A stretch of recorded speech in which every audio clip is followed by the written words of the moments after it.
Welcome to my courtyard. This is the back of my office. There it is. See that little window? That's me. Not very exciting. Little small space in Dublin, but it's my space. And your vibration really depends on what you choose to put in your space. So I chose to come out here and have a coffee. I'm actually going to get my coffee. It's just down here. Cheers.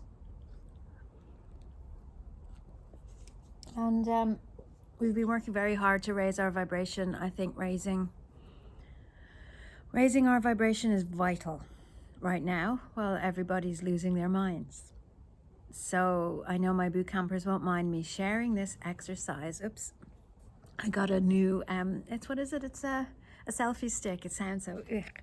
But to stop me moving around, so I'm still getting used to it. Anyway, my boot campers won't mind me sharing a daily exercise with my email list because my mission is to help you raise your energy. So I'm making this video public for everybody, and if you'd like to try this exercise with me, what you might like to do first is just watch it all the way through so you know what's coming. Because I find when I do healing exercises with people on videos, I always hold a piece of myself back just in case it doesn't resonate with me, or the energy feels wrong, or my mind starts going, or it triggers something. I don't jump in wholeheartedly the first time, and I recommend that for you. So maybe what you'd like to do is just watch the video all the way through, and then you can watch it again. And you can skip all of this preamble part and just go straight into the exercise. So I'll make a note below as to when the exercise begins. Part of the issue that people are having right now is that they don't feel strong. It's not strong enough to say how they feel, not even strong enough to get through the day, not strong enough to make good decisions. Yeah, that's a big deal. And I believe it's because our energy is all outside of us and we need to bring it back in. And only when we have those parts of ourselves back with us do we feel like we have the energy to get on with the rest of our lives. So for me, it's a power retrieval or a soul retrieval. And as I say this, I can hear noises around me as I'm talking because my throat's going. So anytime you set an intention, so I do this with my hands, you set an intention in your head and you bring it right down into your heart, because it's not good enough to think you want to do it. You actually have to want to do it.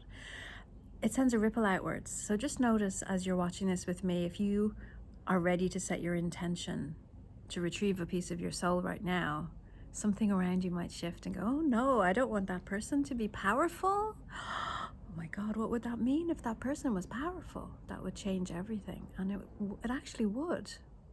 I'll give you an example. I have a beautiful pendant. I've been wearing this pendant now for 3 years, and I thought it was time for an upgrade. So I ordered the upgrade, and it was stolen yesterday. It was stolen from my porch. The postman left it there. And 3 minutes later, he said, oh, I left something on your porch. And I said, great. So I went to the porch and it wasn't there. And then he drove away. I didn't know. Maybe he made a mistake. So I saw him today and he said, no, he definitely left it there. So from the time that he left it on the porch, 5 minutes to the time that I arrived to the house, it was gone. So it was expensive. How do I frame this? I'm not framing it. This is how I actually genuinely feel. I think when you frame something, you have to take it and sit with it and shift your attitude. My immediate response was, well, somebody must need that more than me. And only by it being stolen from me can it get to where it's supposed to be. I have faith. And then I felt whoosh of energy going, yeah. It's a very unusual stone. Most people don't know about it. Most of you probably don't know about it. Cavensite, it's called. Very powerful, connecting you to cosmic energy, and expensive and rare. And I could imagine that the types of people that would have access to a stolen pendant might not be the types of people that know they need that type of energy. And so I'm going, okay, well, with the grace of God, I let it go to where it's most needed. And that felt really good. And that kept my vibration high. But for me to be able to think that way, I have to have most of my spirit here with me. Otherwise, you become small, you get blaming and victim and angry and crunched up and rah. So enough talking about me. Let's get your energy back. But one of the things I do when I talk is I organize the playing field, so to speak, so that you get ready to do the work, because it's not just about your mind, it's about your energy waking up and going, oh yeah, I can do this. So take a breath. And when you breathe out, imagine your breath is permeating your entire body. It's not just coming out your mouth, it's coming out your pores, it's coming out your neck, it's coming out your belly, it's coming out of your heart. And not just the front of you, but the back as well.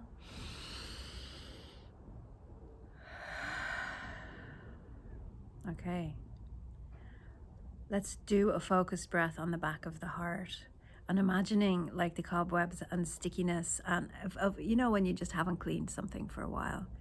And this breath is gonna open up the back of your heart. Again, I've got crunchy voice.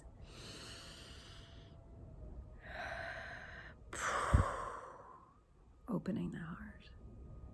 And listen, kind of know, can you hear, but some equipment just started, some machinery, because they don't like that. That's good. It's good.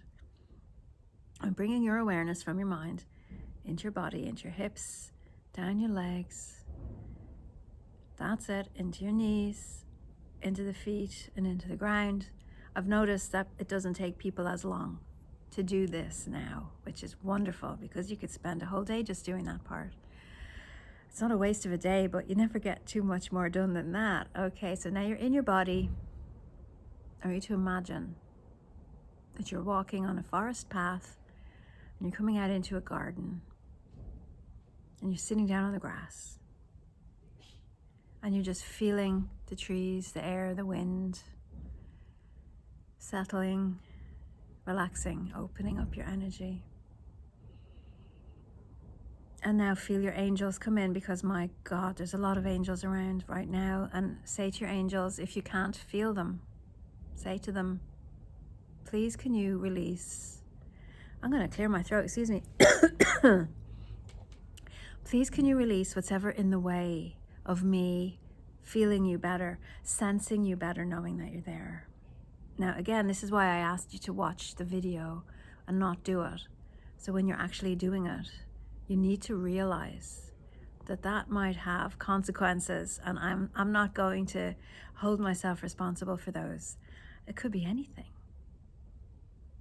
It could be anything. So if you really mean it and you really want to feel your angels more, you ask them to please remove or guide me and help me to learn how to do it for myself, whatever's in the way of me feeling you better. And maybe you feel a lifting, maybe you feel an expansion, maybe you feel a relaxation. Sorry for the waviness, because yeah, I'm holding the selfie stick. I think I need to plant it firmly on the ground next time. So okay, so we're going to take another breath together now.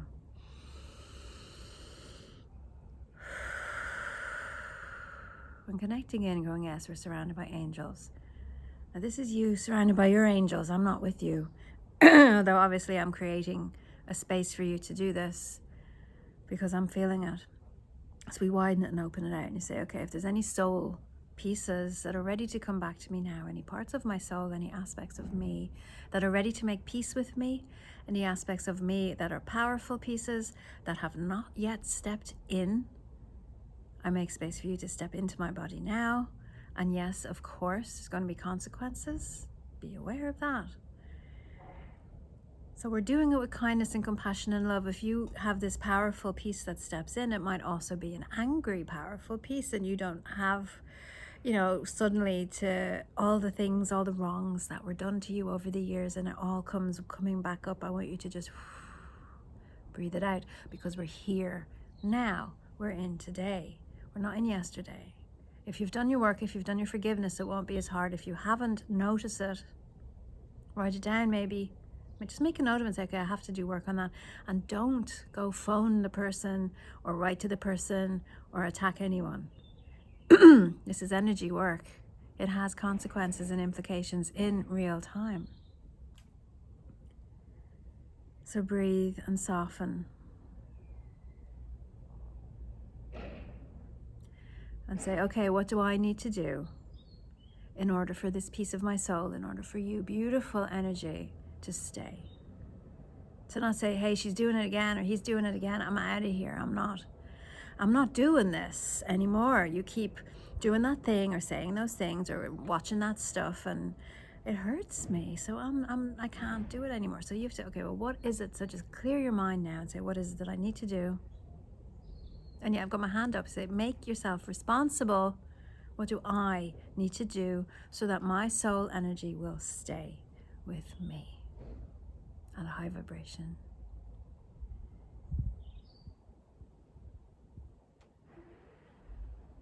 Do you feel that shift? Opening. The first thing that comes into your mind is usually what it is. And again, if you do this a couple of times, might be different soul pieces, might be different things for different soul pieces. And know that if there's something in your mind,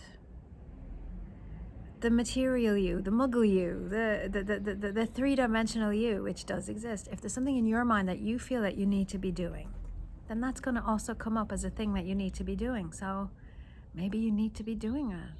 So if you're not able to have the energy to do it, make a compromise, make a deal with the piece of you that came back, with that powerful piece, and say, okay, I will do that, but I can't do it without you. I need you to help me. And then you say to the angels, will you help me? And then what you do is the next step that no one in ever coaching ever does. And this is why we're all so hard on ourselves. You open up a space to make mistakes. You open up a space where you will go and do that thing. And you know you're doing that thing. And you just said that you wouldn't do it. And you just promised yourself that you wouldn't do it. And then you're doing it and you're consciously aware that you're doing it. Whether it's eating too much food, drinking alcohol, watching something that makes you upset. I don't know what that thing is, but you know what it is. And there's going to be a space for you now where you are allowing yourself to do that thing. But you need to be aware that you're doing that thing, and you need to be aware that you said that you weren't going to do that thing, and here you are doing that thing, and you go, okay, I'm going to do the thing maybe a few more times. But then you can ask yourself, because that piece of you is with you, and you can ask yourself, am I really enjoying this thing that I'm doing that I think that I need to be doing? Ask yourself, am I getting the pleasure, the support, the security, the comfort, whatever it is that you need? Am I getting it really? Am I getting it from doing this thing? Do I just think I'm doing this thing and getting the pleasure? Do I think I need to do this thing? Is this an ingrained habit in me? Is this an addiction that I have that I can't break? I'm going to open my eyes and I'm going to be aware. And then you just let it go. You don't get angry at you for doing that thing. That's the piece they never tell you. Don't get angry at you. You say, okay, well, I knew I was going to do it again. I knew I was. I made space for that because we're making space here.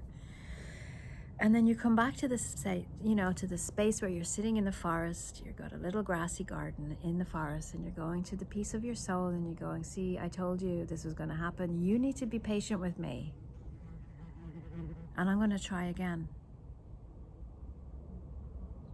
And then you get the feeling, you get the parity, you get the agreement between you and your soul. Absolutely you do, because your soul knows you better than you think. You're the one that's hard on you. The soul just gets enough of you being hard on you. But if you're nice to yourself, your soul has plenty of time for you. Your angels, even when you're hard on yourself, have plenty of time for you. And you say to your angels, please help me. Please let me see what I'm doing. Because no matter what the thing is, I really want you to hear this, because this is about raising your vibration. This is about feeling good. This is about having a good life. This is about radiating light. The most damaging thing that you are doing to yourself is not the thing that you think you shouldn't be doing. It's being hard on yourself because you did that thing. It's being hard on yourself because there's some aspect of your body that you don't like. It's being hard on yourself because you think everybody needs to like you, and some people don't. They don't. Face it, some people just don't like you. They don't understand you. You might want them to like you. You might want them to understand you, but they just don't, and they never will. And you're hard on yourself because you've chosen the wrong person to want to like you. You're hurting yourself. And that's the piece that you're going to stop doing, really. And then I'm seeing all the angels clapping, all of the soul pieces clapping, all the little animals in the forest are clapping, because this is the message. You had to listen to me talking for 15 minutes to get to this most important message, but it took this long for you to hear it. Except, of course, if you're watching this video for the second, third, or fourth time, maybe you feel them clapping before you get to hear, because you've already heard it, and it has to sink deeply into the very essence of your being, so that the next time you go and do that thing, you go, oh yeah, I made space for myself to do that thing. And I knew I was going to do that thing, even though I decided I'm not going to do it anymore. So I'm going to give myself the benefit of the doubt. I'm going to be compassionate to myself and say, I'm a human being, and I'm going to do the thing I want to give up doing because I've been doing it for so long. But I will support myself. And the next time I feel an urge to do the thing, I'm going to ask myself, am I really getting pleasure? Do I really need to do it? And if the answer is yes, then do it. And again, you promise yourself, right here, promise yourself, you will not be hard on yourself. So we have big hugs from the angels and big hugs to these soul parts that are now looking at you and seeing how serious you are about doing this. And it's your intention, it's the power of your will to put this into play in your life that will keep them with you. And we dissolve away the images while we all get hugs first. And you come back to your body in the room where you are watching this video. And feel like a piece of your soul just steps inside you. Feel like you feel it's safer, a little bit safer to be in your body, because you are going to be a little bit more compassionate to yourself. That's so important. So important. And when you're nice to you and you radiate compassion, guess what happens? You raise your vibration. And that's what it's about. You shine your light brighter, because you're not carrying the weight of guilt and shame and anger and regret and frustration and jealousy and pain and a need to control stuff that you just don't control. You don't carry that anymore. And you are free. So on that note, I will end the video. My gosh, you're going on for 18 minutes. Please share it with whoever you feel will benefit. Please come and watch it again. Leave a comment below. And maybe I'll do another one. Tell me if it was helpful. Tell me if you'd like me to do another one. Tell me what you'd like me to do it on. And yeah, I'll see you next time. Okay.